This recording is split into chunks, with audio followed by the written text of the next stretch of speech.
Fee reimbursement బకాయిలు విద్యార్థులను తీవ్రంగా వేధిస్తున్నాయి. ఇంటర్, డిగ్రీ, ఇంజనీరింగ్, ఫార్మసీ పూర్తి చేసిన విద్యార్థులు పై చదువులకు వెళ్లలేకపోతున్నారు. ట్యూషన్ ఫీజు చెల్లిస్తేనే ప్రైవేటు కాలేజీ యాజమాన్యాలు సర్టిఫికెట్లు ఇస్తామని మొండికేస్తున్నాయి. గత సర్కారు తీరుతో విద్యార్థులు ఇబ్బందులు పడుతున్నారు.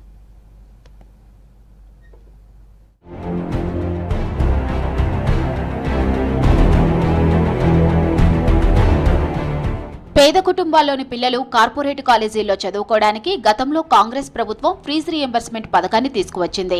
ఈ పథకాన్ని కేసీఆర్ సర్కార్ సక్రమంగా అమలు చేయకపోవడంతో నిరుపేద విద్యార్థులు, తల్లిదండ్రులు తీవ్ర ఇబ్బందులు ఎదుర్కొన్నారు.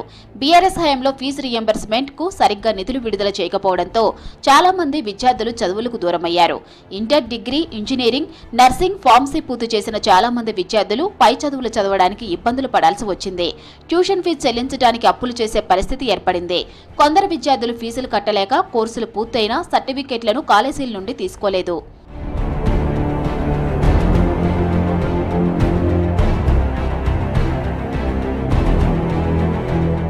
రాష్ట్ర వ్యాప్తంగా ఏటా 12.5 లక్షల మంది విద్యార్థులు ఫీజు రీయింబర్స్మెంట్ పొందుతున్నారు. ఇందులో inter, degree, engineering, nursing, pharmacy విద్యార్థులు ఉన్నారు.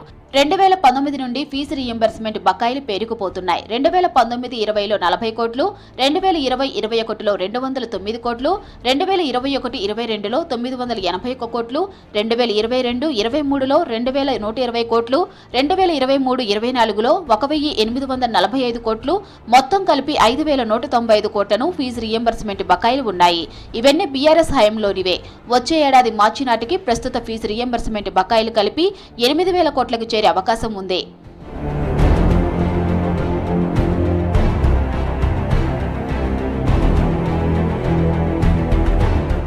గత బీఆర్ఎస్ ప్రభుత్వం ఫీజు రీయింబర్స్మెంట్ బకాయిలు చెల్లించకపోవడంతో 20 లక్షల మంది వివిధ కోర్సులు చేసిన విద్యార్థులు తీవ్ర ఇబ్బందులు పడుతున్నారు. కొందరు విద్యార్థుల తల్లిదండ్రులు అప్పులు చేసి మరీ ట్యూషన్ ఫీజు చెల్లించారు.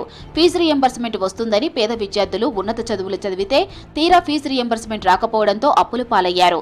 తన కుమార్తెకు ఫీజు రీయింబర్స్మెంట్ కింద 4 ఏళ్లు కలుపుకొని 1,20,000 రావాల్సి ఉందని ఆవేదన వ్యక్తం చేస్తున్నాడు ఓ తండ్రి. ఫీజు రీయింబర్స్మెంట్ కోసం సచివాలయం చుట్టూ తిరుగుతున్నానని చెప్పాడు. 2022లో కంప్లీట్ అయింది. ఇంతవరకు మాకు ఫీజు రింబర్స్మెంట్ రాలేదండి. మేము 3 ఇయర్స్ నుంచి సెక్రటేరియట్ చుట్టూ తిరుగుతూనే ఉన్నాం సార్. మాకు ఎటువంటి రెస్పాన్స్ లేదు సార్. మేము వడ్డీకి తీసుకొచ్చి ఆ సర్టిఫికేట్లు తెచ్చుకుని పాప హైయర్ ఎడ్యుకేషన్ కోసం పంపించాం సార్. ఇంతవరకు మా ఫీజు రాలేదండి. దయచేసి మా ఫీజు ఇప్పించాల్సిందిగా మేము ప్రభుత్వాన్ని కోరుతున్నాం సార్. సర్కార్ ఫీజు రీయింబర్స్మెంట్ బకాయిలు సకాలంలో చెల్లించకపోవడంపై విద్యార్థి సంఘాల నేతలు ఫైర్ అవుతున్నారు. ఇప్పటికే కాలేజీలు యాజమాన్యాలు తమ సర్టిఫికెట్లు ఇవ్వమంటే మీ స్కాలర్షిప్ రాలేదు, రీయింబర్స్మెంట్ రాలేదని తీవ్ర ఒత్తిళ్లు చేయడంతో వనపర్తి జిల్లాలో లావణ్య అనే ఒక దళిత విద్యార్థిని ఆత్మహత్య చేసుకుని చనిపోయిన ఘటన కూడా తెలంగాణ రాష్ట్రంలో ఉంది. బీఆర్ఎస్ హయాంలో సకాలంలో ఫీజు రీయింబర్స్మెంట్ చెల్లించకపోవడంతో 1000 కోట్ల బకాయిలు పెండింగ్ లో ఉన్నాయన్నారు మంత్రి సీతక్క. ఫీజు రీయింబర్స్మెంట్ పై మండలిలో సభ్యులు అడిగిన ప్రశ్నకు ఆమె సమాధానం చెప్పారు. గత 5 ఏళ్ల పాలనలో 5,197 కోట్ల ఫీజు బకాయిలు ఉన్నాయన్నారు. త్వరలో పెండింగ్ బకాయిలు క్లియర్ చేస్తామని చెప్పారు. ఫీజులు చాలా వరకు పెండింగ్ లో ఉన్నాయి అధ్యక్ష. 5 ఏళ్లుగా దాదాపుగా పేరుకుపోయినటువంటి బకాయిలు ఉన్నాయి అధ్యక్ష.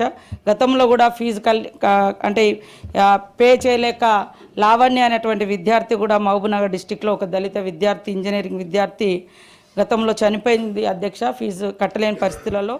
ఫీజు రీయింబర్స్మెంట్ బకాయిలన్నీ వన్ టైం సెటిల్మెంట్ కింద చెల్లించాలని రేవంత్ రెడ్డి సర్కార్ భావిస్తుంది. దీనిపై ప్రైవేటు కాలేజీల యాజమాన్యాలతో డిప్యూటీ సీఎం బట్టి విక్రమార్క చర్చలు జరిపారు. వారం 10 రోజుల్లోనే బకాయిలను క్లియర్ చేస్తామని హామీ ఇచ్చినట్లు ప్రైవేట్ డిగ్రీ, పీజీ కాలేజీల రాష్ట్ర అధ్యక్షుడు గౌరీ సతీష్ తెలిపారు. గత ప్రభుత్వ నిర్వాహకంతోనే విద్యార్థులు ఆగమయ్యారని ఆరోపించారు. గౌరవ తెలంగాణ రాష్ట్ర గౌరవ ఉప ముఖ్యమంత్రి వర్యులు ఫైనాన్స్ సెక్రటరీ రామకృష్ణరావు గారు, విద్యా principal higher education principal secretary Sridhar గారు, ఇతర విద్యాశాఖల ఉన్నతాధికారులతోటి ఇంటర్మీడియట్, డిగ్రీ, వృత్తి విద్యా కోర్సుల సంబంధించినటువంటి యాజమాన్యాలతోటి గౌరవ ఉప ముఖ్యమంత్రి గారు సమీక్షా సమావేశాన్ని నిర్వహించడం జరిగింది. సుమారుగా 5,250 కోట్ల రూపాయలు విద్యార్థులకు రావాల్సినటువంటి స్కాలర్షిప్లన్నీ కూడా చెల్లించడానికి ముందుకు రావడం అనేది చాలా అర్చనీయ అంశం. గత ప్రభుత్వం చేసిన తప్పిదాలను సవరించే పనిలో పడింది కాంగ్రెస్ సర్కార్. 20 లక్షల మంది విద్యార్థుల భవిష్యత్ ఆగం కాకుండా చర్యలు తీసుకుంటోంది.